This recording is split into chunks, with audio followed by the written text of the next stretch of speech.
Mi nombre completo es J. Jesús Ramírez Gutiérrez. Mi dedicación ahorita actual, pues es, por así que, la laudería, la pintura, el dibujo, el grabado, la serigrafía, escultura, cada uno en escala diferente, pero así entregado a lo que es laudería. Laudería es la reproducción de instrumentos musicales a escala.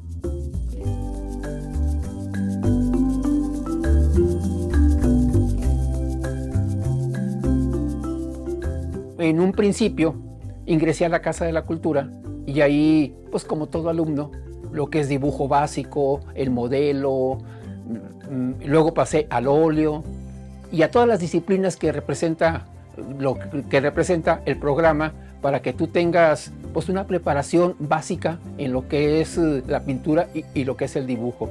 De ahí en adelante, un poquito inquieto, me fui por la escultura, por el grabado. Y lo que me acarrió más a esto fue que mi papá siempre trabajó la madera, él siempre trabajó en el ferrocarril, y yo inquieto con ello y viéndolo que estaba trabajando siempre, pues tratando de aprender, pues estaba cerca de él, y cómo manejaba la madera, cómo la conocía. Incluso yo, cuando iba a comprar la madera a la maderería, pues trataba de acompañarlo, y de esa manera yo empecé a conocer la madera, en seleccionarla, y una forma muy particular que tenía mi papá de conocer la madera era sentirla.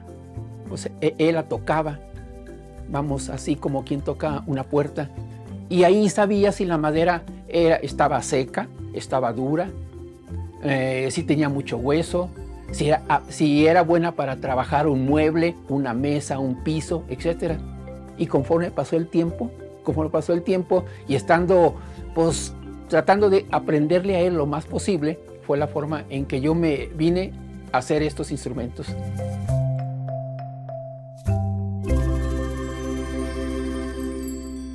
En una visita a la Ciudad de México, en un local comercial de un centro comercial, valga la redundancia, encontré un instrumento musical y me llamó muchísimo la atención, pero muchísimo. Y yo entré a preguntar por el instrumento. Ya me dieron el precio, no me dieron el origen, ni dónde lo hicieron, ni quién lo hizo, pero esa tentación me quedó y lo compraré, no lo compraré, lo platiqué con mi esposa y me dije yo a sí mismo, el día que yo llegue a hacer un instrumento así, no, va a ser para mí algo fabuloso. Y pues adquirí el instrumento y lo vi, lo analicé, cómo lo habían hecho y de qué madera era. Ya dije, bueno, voy a intentarlo. Y comencé a trabajar. No, pues empecé a trabajar con instrumentos sencillos, burdos, que aquí atrás tienen una muestra de ellos. Eso fueron el inicio. Y cuando hice el primer instrumento dije, no, ahora sí, pues voy bien, ¿verdad? Ahí voy. Y estaba yo orgullosísimo de mi trabajo. Pero no, lo tengo que mejorar. Y al paso del tiempo, fui tratando de mejorar, encontrando materiales, el pino, el cedro, la caoba, el mezquite, la caobilla, lo que tenía a la mano, lo que hay en la región. Nunca nada así que diga, esta madera es traída de tal lado. No, lo que tenía a la mano y lo que hay aquí. Y de esa manera fue como yo empecé a descubrir que podía manejar esos materiales y tratar de hacer estos instrumentos.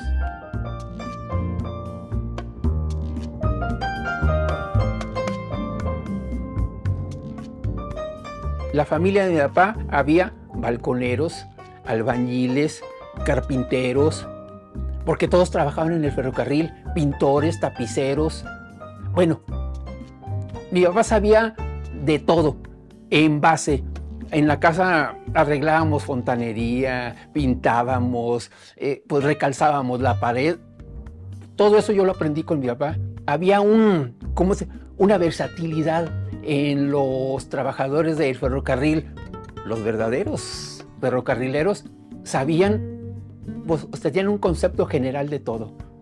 Y eso lo sabía mi papá, pero mi papá se inclinó mucho más por manejar la madera. Y de ahí fue yo creo que mi punto de partida.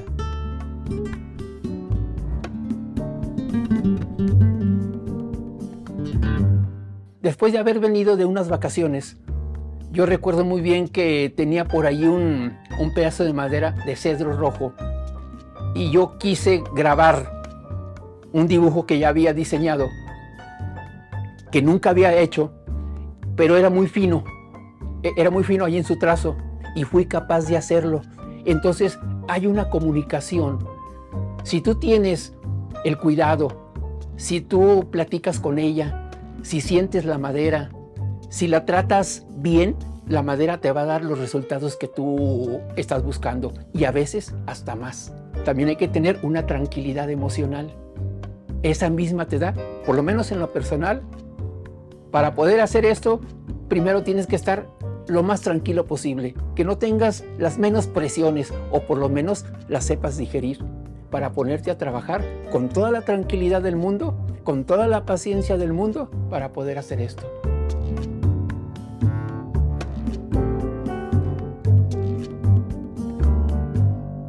Primero busco el instrumento, el que me sea más atractivo, el que me sea más estético. Una vez que ya siento que ese instrumento es agradable a mí para la vista y que puede ser agradable para las personas que lo puedan ver, entonces sí ya selecciono la madera. ¿De qué manera lo puedo hacer? Pues esto, si está muy detallado, tiene que ser una madera un poquito dura para que me dé el detalle. Si es un instrumento que presenta algunos planos, puede ser una madera diferente, pero primero voy al instrumento y luego voy al material. Ya ese instrumento, una vez que yo saco lo que es el diseño, saco mi molde, saco mi base, entonces ya hago el corte y ya puedo seguir adelante.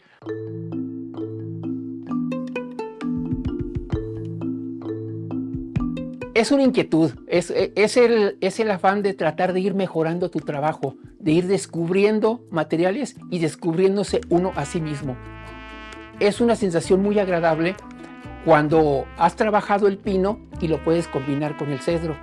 Y luego descubres el hueso, y luego descubres el latón, y luego también puedes utilizar la tela, puedes utilizar la manta, puedes utilizar el hilo y vas descubriendo cosas y es muy agradable a la hora que la vas conjuntando. En un órgano, pues me puede servir una tela.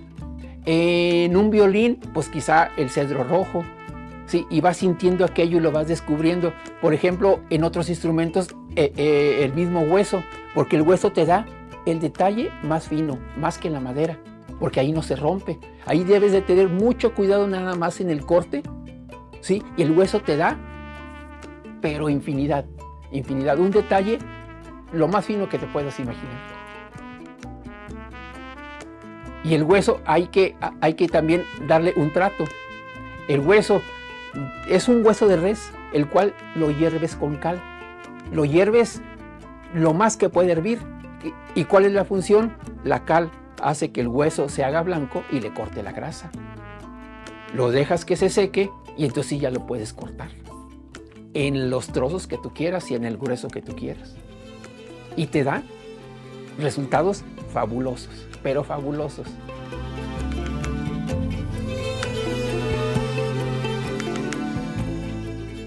Yo tenía la costumbre, los sábados visitaba a mi papá en el taller.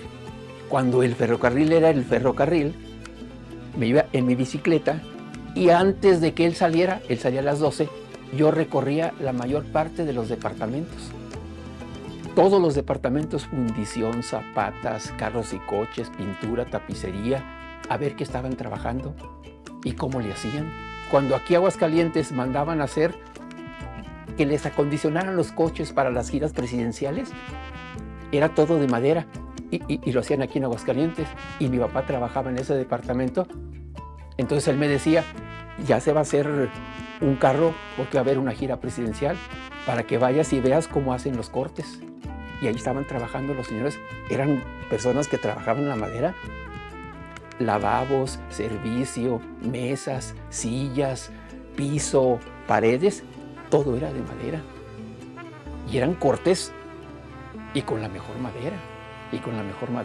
Y aprendes cómo la tratan, lo que es el acabado, lo que es el pulido, lo que es el ensamble, sobre todo los ensambles.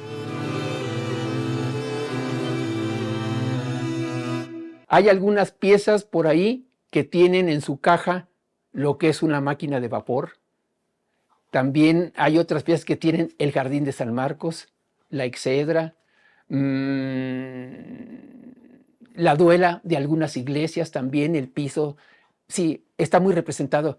La Excedra también, el Palacio de Gobierno. En la mayoría de los instrumentos hay un sello representativo de aquí de Aguascalientes, en la mayoría de ellos. Para mí mi ciudad me gusta mucho, con todas las necesidades y con todo lo que se tiene, pero para mí mi ciudad me gusta mucho. Me gusta mucho salir a ella y cada vez que salgo, pues yo trato de descubrir algo diferente y trato de salir lo más que puedo. Y siempre hay un detalle diferente, aunque haya vivido aquí toda mi vida.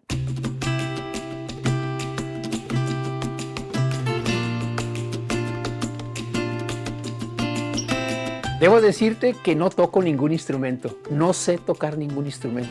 El gusto por la música, siempre mi papá cuando estaba de vacaciones, cuando tenía vacaciones en el ferrocarril, él tenía la costumbre, hasta el final de su vida, siempre levantarse a las 5 de la mañana. Y algo que hacía mi papá siempre, en cuanto se levantaba, pues poner el radio y poner la música. Para trabajar, siempre tenían la música. El radio nunca faltó ahí. Y entonces, a la hora que yo estaba con él, siempre estaba pues tratando de ayudarle, tratando de adivinar qué era lo que necesitaba, el cepillo, el formón, el martillo, pero la música estaba siempre ahí. Era un gusto.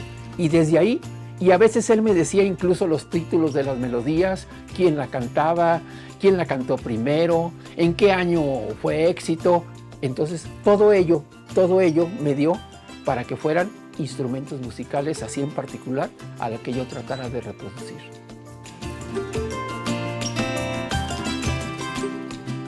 Si ha habido una rayita de superación en el instrumento que yo vi aquella vez y que dije, híjole, el día que yo llegue a hacer aquel instrumento.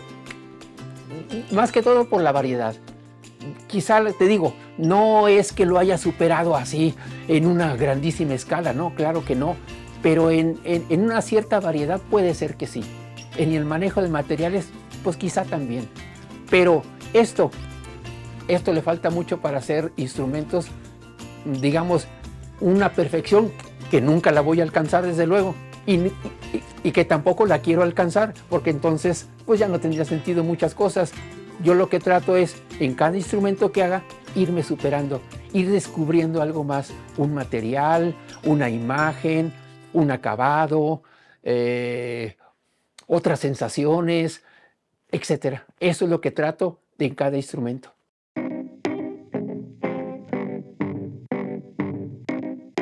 De esto tengo yo unos 37 años, así en lo que es laudería, unos 35, 37 años. Y el número de instrumentos, debo decirte que no tengo la cuenta. Mal hecho, yo debería de tener un registro así detallado de cada instrumento. Cada instrumento tiene una marca en su empaque, sí tiene su nombre, tiene el material con que está hecho, tiene la fecha en que se hizo, tiene las dimensiones, pero un registro en papel no lo tengo. Yo creo que lo debo de hacer.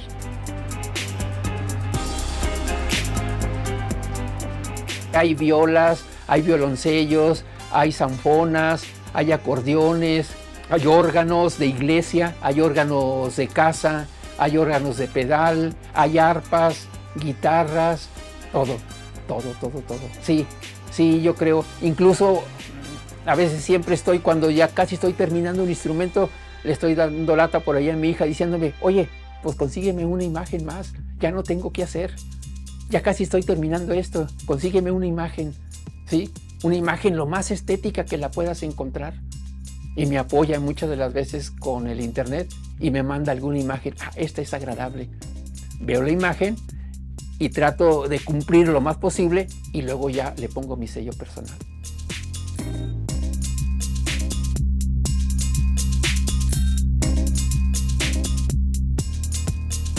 El de más trabajo, yo creo que debe ser un órgano que saqué del Museo de la Insurgencia, que está está o estaba, no sé, desconozco, en la sala Manuel Ponce del Museo de la Insurgencia en Pabellón de Hidalgo. Ese me costó mucho trabajo. ¿Y por qué me costó mucho trabajo? Porque a base de apuntes y fotografías fue el primer instrumento que yo traté de hacer de esa manera. Y muchas de las veces no encontraba la solución, entonces iba de nueva cuenta al museo. Yo creo que acudimos unas 7 veces a ver ese instrumento para poder resolverlo. Ese yo creo que fue uno de los que me costó muchísimo más trabajo.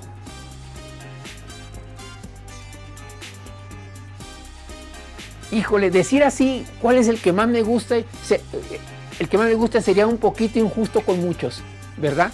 Pero me gusta mucho lo que es un órgano que está en España, que está en Zaragoza, un órgano de iglesia que tiene un doble piso, que me llevó 1 año, 3 meses en hacerlo, y que tiene el decorado en sus paredes, lo que es el dibujo que está en la Catedral de Aguascalientes. Ese me gusta mucho por la identidad. Y yo creo que si alguien se fija con detalle, va a adivinar que lo hizo alguien que es originario de aquí de Aguascalientes. Ese me gusta mucho, pero por ese sello que tiene muy particular, junto con todos los detalles, porque tiene unas filigranas que hablan de la gente que también trabaja aquí en Aguascalientes, lo que es el deshilado. Y tiene algunos detalles de algunas iglesias. Por ejemplo, tiene algunos detalles del Templo del Ave María, tiene detalles también de la Merced, algunos detalles que yo tomé de ahí y se los agregué a esa pieza. Por eso me gusta mucho, por la identidad que tiene. La mejor, porque la mejor todavía no la hago. Esa todavía no la he hecho. Espero que sea la próxima. Y si es la próxima, cuando la termine, espero que sea la que sigue. Sí, hasta yo creo que la última que haga pudiera ser la mejor pieza.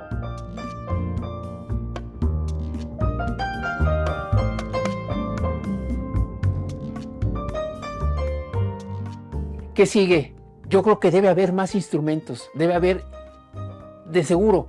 A mí me gustaría tener un acervo, no sé, o tener la facilidad por ahí de algún texto, o poder conocer un museo de música muy grande, muy extenso, y por ahí ver instrumentos de los cuales yo no tengo aquí, tratar de sacar imágenes, apuntes y luego reproducirlos. Tener unos, no sé, un acervo por ahí bastante para decir, ahora sí tengo un archivo de aquí a 5 o 7 años, yo puedo ir tratar de reproducir esta docena de instrumentos y yo soy feliz. Sí, eso me gustaría mucho, muchísimo.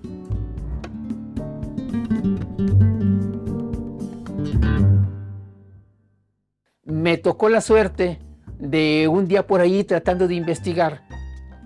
Se estaban celebrando los 500 años del fallecimiento de Leonardo da Vinci y por ahí una persona, se me va, Aura, se apellida Aura, creo que sí, descubrió los apuntes, los dibujos de esos instrumentos que nunca habían salido a la luz, tampoco nunca habían sido reproducidos. Era una serie de 4 o 5 instrumentos. Y entonces me di a la tarea de ver cuáles eran esos instrumentos. Era un órgano de papel, era un órgano de agua, una zanfona, un tamburo, ya no recuerdo otro. Y aquí tengo yo la reproducción de cada uno de ellos.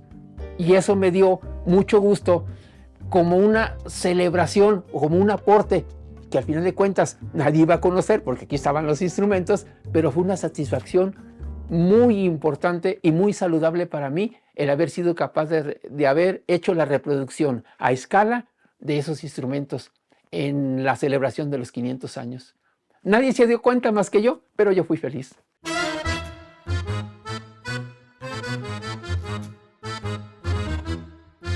Eso es algo, muy importante, no para mí, para todas las personas que hacen o se dedican a pintar, a dibujar. Es importantísimo la difusión. ¿Para qué? Para que la gente lo conozca, para que la gente sepa lo que se hace, para que la gente valore también, para que la gente despierte y diga, también es capaz de hacerlo. Sí, y capaz de mejorarlo sobre todo, de mejorarlo, de descubrir más materiales, de descubrir más instrumentos, de descubrir mucho más cosas, ¿sí? Porque los hace uno, pero no hay si alguien también se dedicara a hacer esto, sería un apoyo, porque uno mismo vería que ya descubrió un instrumento diferente, que ya descubrió un material diferente y pudiera superarse.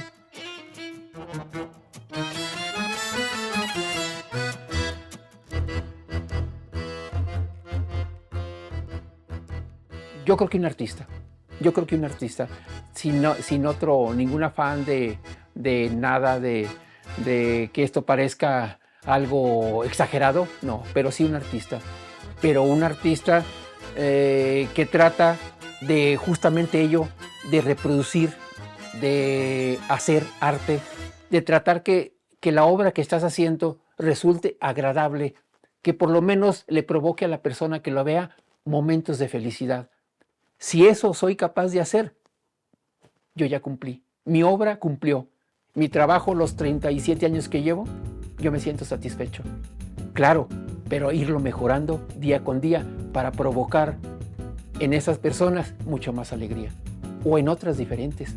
Pero que los momentos en que se vea la obra sea placentero. Sería importantísimo y sería un orgullo. Sería importantísimo que alguien se interesara por hacer este trabajo. Hace tiempo sí tuve un grupo eran unos 10 personas, sí, yo creo que unas 10, 12 personas, pero lo que dura el curso. O sea, yo sé que no es fácil dedicarse a esto, no por la dificultad que representa para hacerlo, las necesidades que tiene la vida. Todos tenemos la sensación de que si te dedicas al arte, difícilmente vas a poder vivir o sobrevivir, más en estos tiempos. ¿Sí? Tienes que tener un gusto, una pasión, una entrega. Híjole, no sé cuánto más para dedicarte de veras que te apasione, que te llene, que te haga vivir esto. Porque muchas de las veces sí podrás tener la habilidad, el conocimiento, pero a veces las necesidades son las que van matando el gusto, el placer por dedicarte a esto, la entrega a esto, y pues no es fácil. Yo lo mío, ahora, en esta etapa que estoy viviendo para hacer esto. Y yo siempre había pensado vivir para hacer esto. Así, dedicarme al 100%, y apenas tengo año y medio, 2 años casi, de dedicarme al 100% a esto. Y es un placer decirte, me levanto y me pongo a trabajar el tiempo que yo quiera, ¿sí? Y lo puedo dejar en el momento que yo quiera. Me dedico y pienso las 24 del día. Cuando estoy tratando de iniciar un instrumento, lo ando pensando las 24 horas del día, cómo resolver ese instrumento, cómo me puede quedar mejor.